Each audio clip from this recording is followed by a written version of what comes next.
साथियों, यदि आपने भी अपने हाथ की उंगलियों में किसी भी प्रकार का कोई भी रत्न धारण किया हुआ है और यह सोच करके धारण किया हुआ है कि वो आपके लिए सौभाग्य लेकर के आएगा, तो आपको दोबारा सोचने की जरूरत है।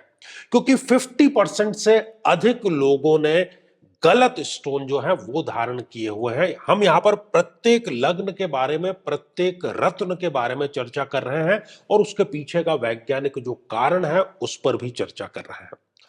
तो मेरे बहुत ही प्रिय और बेहद सम्मानित साथियों, हृदय की असीम गहराइयों से अभिनंदन, बहुत बहुत हार्दिक स्वागत है। साथियों, आज हम चर्चा करने जा रहे हैं कि सिंह लग्न की जन्म पत्रिका में क्या शनिदेव का रत्न नीलम धारण किया जा सकता है या नहीं किया जा सकता, दोनों के क्या कारण हैं। और यदि अभी तक आपने अपने लग्न से संबंधित एपिसोड नहीं देखा है तो यहां आई बटन में हमने आपको उसका लिंक प्रोवाइड करा दिया है, जाकर के जरूर देखना और समझना आपको चाहिए।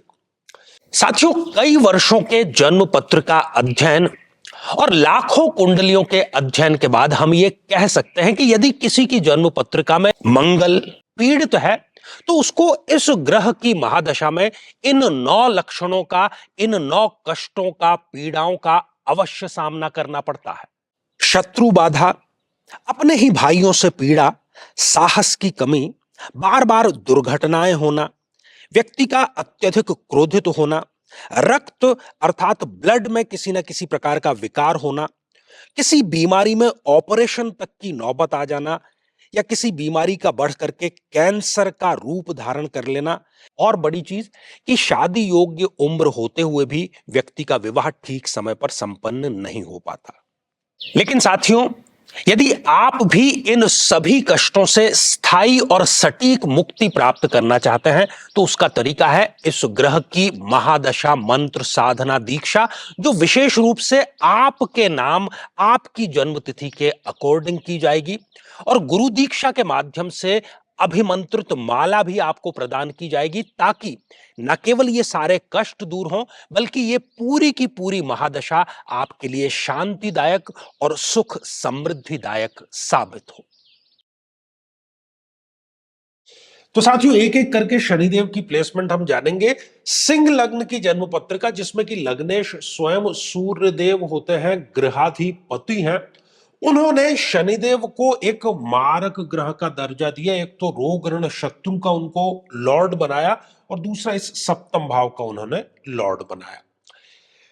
तो लग्न से शुरुआत करते हैं साथियों। यदि शनिदेव स्वयं लग्न में विराजमान है तो कभी भी भूल करके भी शनिदेव का रत्न नीलम धारण नहीं करना है।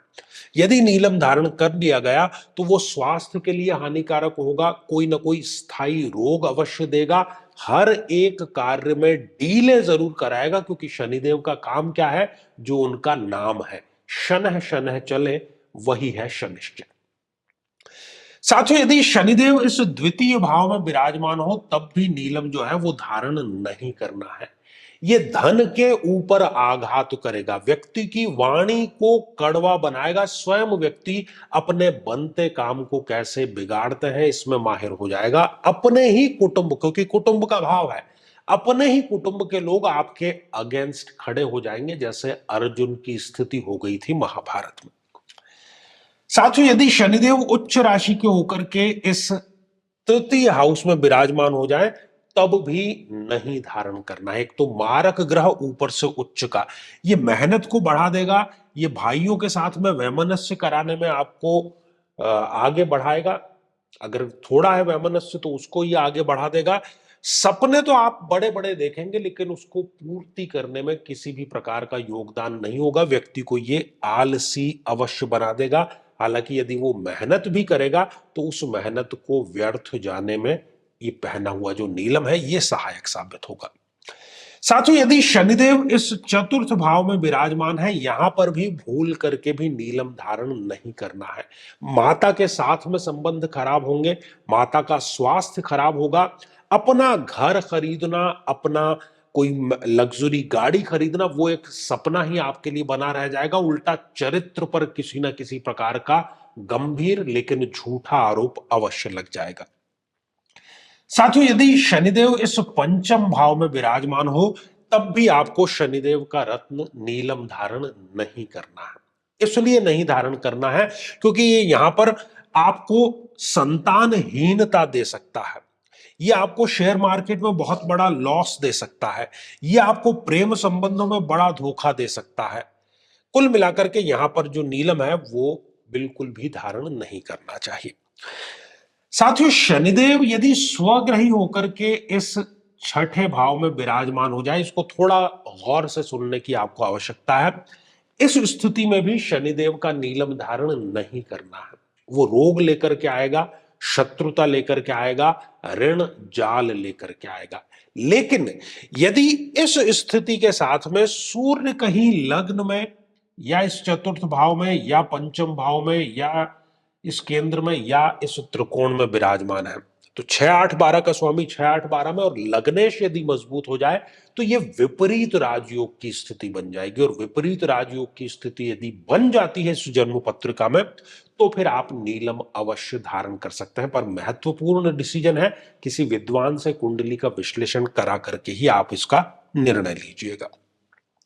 साथ ही शनिदेव यदि स्वग्रही होकर के इस सप्तम भाव में विराजमान हो जाए, प्रायः आमतौर पर नीलम नहीं धारण करना है, उसकी आवश्यकता नहीं है। लेकिन यदि आपका विवाह संपन्न नहीं हो पा रहा है, बहुत हाथ पैर आपने मार लिए, तो आप अवश्य ही नीलम धारण करें, तो विवाह आपका संपन्न हो जाएगा। लेकिन विवाह संपन्न होते ही तुरंत प्रभाव से आप नीलम उतार दें।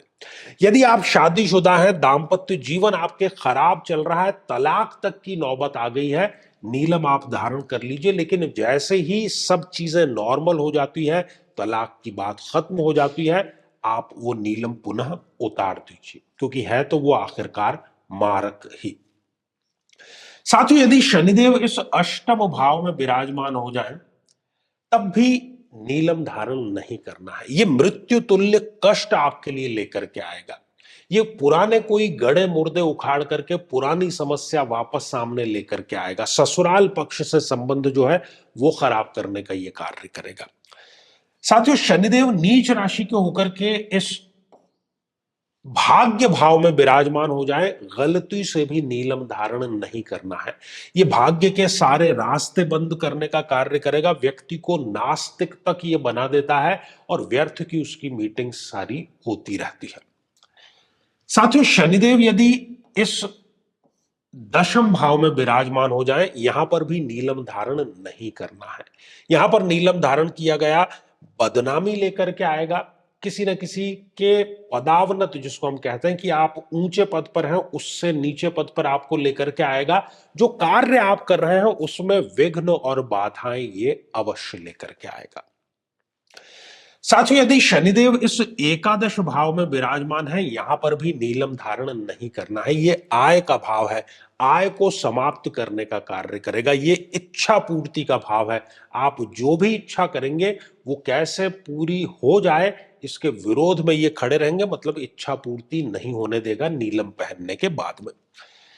साथियों, शनिदेव यदि इस द्वादश भाव में विराजमान हो जाए, तो ये आपके नीलम पहनने के बाद में ऐसे खर्च, अस्पताल के, वकील के, व्यर्थ के खर्च, उसको एक्टिव करने का कार्य करेगा, जो भी कोई भी करना नहीं चाहता।